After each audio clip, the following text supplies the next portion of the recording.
ఈ ఏడాది బీహార్లో వరుసగా ఒకదాని తర్వాత ఒకటి వంతెనలు కుప్పకూలుతున్నాయి. దీన్ని బట్టి చూస్తే నిర్మాణాలు ఎంత నాసిరకంగా ఉన్నాయో ఇట్టే తెలిసిపోతోంది. ఈ ఏడాది ఇప్పటివరకు రాష్ట్రంలో మొత్తం 12 బ్రిడ్జీలు కుప్పకూలాయి. తాజాగా ప్రతిష్టాత్మకంగా చేపట్టిన 1700 కోట్ల రూపాయల విలువైన బ్రిడ్జి కూడా కూలింది. బీహార్లోని భాగల్పూర్లో ఈ బ్రిడ్జి నిర్మాణంలో ఉంది. ప్రభుత్వ ప్రాజెక్టుల నిర్మాణాల్లో ఎంత అవినీతి జరుగుతోందో దీన్ని బట్టే చూస్తేనే తెలుస్తోంది. మరి నితీష్ కుమార్ గత కొన్ని సంవత్సరాల నుండి ఆ రాష్ట్రానికి ముఖ్యమంత్రిగా కొనసాగుతున్నారు. ఇంజనీర్లను సస్పెండ్ చేశామని చెప్పి చేతులు దులుపుకుంటుంది రాష్ట్ర ప్రభుత్వం తప్ప గ్రౌండ్ లెవెల్లో ఏమీ చేయటం లేదనే విమర్శలు ఎదుర్కొంటోంది. ఇప్పుడు నాసిరకం బీహార్ బ్రిడ్జిలపై స్పెషల్ స్టోరీ ఇప్పుడు చూద్దాం.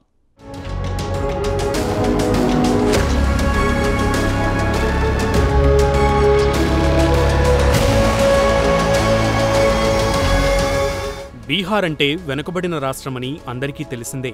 లాలూ ప్రసాద్ యాదవ్ లాంటి వారు రాష్ట్రాన్ని ఎంతలా దివాలా తీయించాలో అంతా తీయించారు. మరి గత కొన్ని సంవత్సరాల నుంచి రాష్ట్రాన్ని పాలిస్తున్న నితీష్ కుమార్ నిజాయితీపరుడని పేరు సంపాదించుకున్నారు.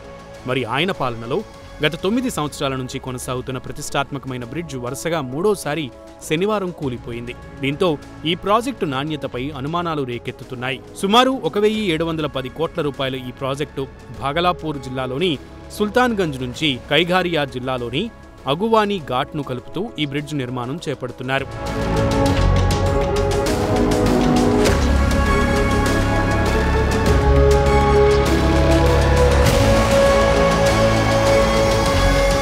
నిర్మాణంలో ఉన్న బ్రిడ్జ్లోని సూపర్ స్ట్రక్చర్లో ఓ భాగం బీహార్లోని గంగానదిలో పడింది. ఈ ఘటనలో ఎలాంటి ప్రాణనష్టం జరగలేదు. అయితే ఈ బ్రిడ్జ్ నిర్మాణం గత 9 సంవత్సరాల నుంచి కొనసాగుతోంది. బ్రిడ్జ్ నిర్మాణం నాణ్యతపై అనుమానాలు తలెత్తుతున్నాయి. ఇప్పటి వరకు ఈ బ్రిడ్జ్ పలుమార్లు కూలింది. తాజాగా జరిగిన ఘటన తర్వాత ఈ ప్రాజెక్టుపై ప్రజల్లో ఆగ్రహం పెల్లుబిక్కుతోంది. ఈ ప్రాజెక్టును సింగ్లా కన్స్ట్రక్షన్ ప్రైవేట్ లిమిటెడ్ నిర్మిస్తోంది. ఇప్పటి వరకు దీనిపై కంపెనీ ఎలాంటి వివరణ ఇవ్వలేదు. అయితే బ్రిడ్జ్ కూలుతున్న దృశ్యాన్ని కొందరు ప్రత్యక్ష సాక్షులు తమ కెమెరాల్లో బంధించారు. ప్రస్తుతం ఈ వీడియో సోషల్ మీడియా ప్లాట్ఫామ్లో పెద్ద ఎత్తున వైరల్ అవుతుంది.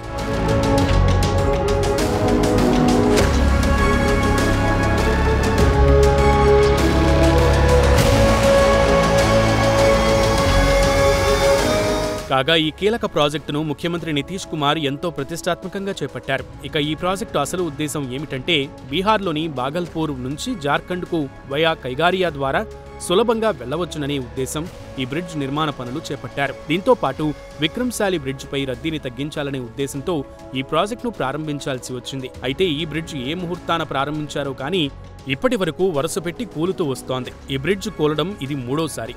అంతకుముందు జూన్ 4, 2023లో కూలింది. కాగా ఈ బ్రిడ్జ్ కూలడానికి నాసిరకం ముడిసరుకులను వాడడమే కారణంగా తెలుస్తోంది. గతంలో కైఘారియా వైపు ఉండే 10, 12 నెంబర్ పిల్లర్లు కుప్పకూలాయి. దీంతో ప్రభుత్వం పెద్ద ఎత్తున విమర్శలు ఎదుర్కోవాల్సి వచ్చింది.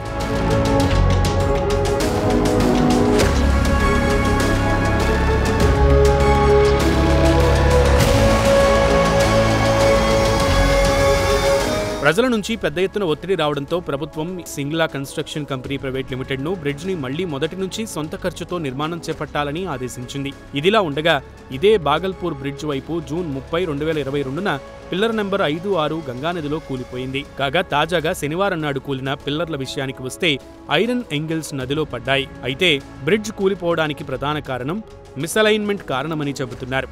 దీనివల్ల తరచూ బ్రిడ్జ్లు కూలుతున్నాయని చెబుతున్నారు. కాగా బ్రిడ్జ్కి ఫిబ్రవరి 23, 2014లో శంకుస్థాపన చేశారు.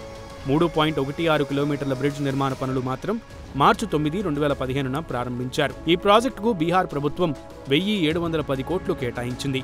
రాష్ట్ర ప్రభుత్వం ఇది అతిపెద్ద ఇన్ఫ్రాస్ట్రక్చర్ ప్రాజెక్ట్ అని గొప్పలు చెప్పుకుంది.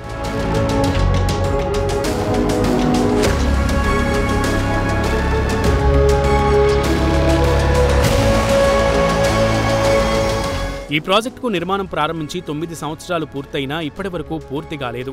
అయితే బ్రిడ్జ్ వరకు అంటే కైఘారియా వైపున 16 కిలోమీటర్ల అప్రోచ్ రోడ్ నిర్మించింది. అదే సమయంలో భాగల్పూర్ వైపు 4 కిలోమీటర్ల అప్రోచ్ రోడ్ నిర్మించింది. అయితే అసలు బ్రిడ్జ్ మాత్రం ఇంకా పూర్తి కాకపోవడం విచారకరం. వరుసగా బ్రిడ్జ్ కూలిపోవడంతో నితీష్ కుమార్ ప్రభుత్వం ఈ ఏడాది ఇప్పటి వరకు 15 మంది ఇంజనీర్లను సస్పెండ్ చేసి చేతులు దులుపుకుంది. అయితే ఈ ప్రాజెక్ట్ నిర్మాణాన్ని చేపడుతున్న ఎస్పీ సింగ్లాపై ఇప్పటికే పలు ఆరోపణలు వెల్లువెత్తాయి. 2013లో బాలూహా ఘాట్ కోసి ప్రారంభోత్సవానికి ముందే కూలిపోయింది.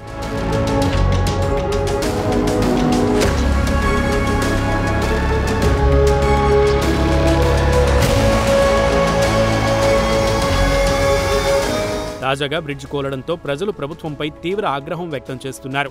మరి నితీష్ కుమార్ కఠిన చర్యలు తీసుకుని బ్రిడ్జ్లు కూలకుండా చూస్తారా? దేశ ప్రజల ముందు పరువు పోగొట్టుకుంటారా? వేచి చూడాల్సిందే.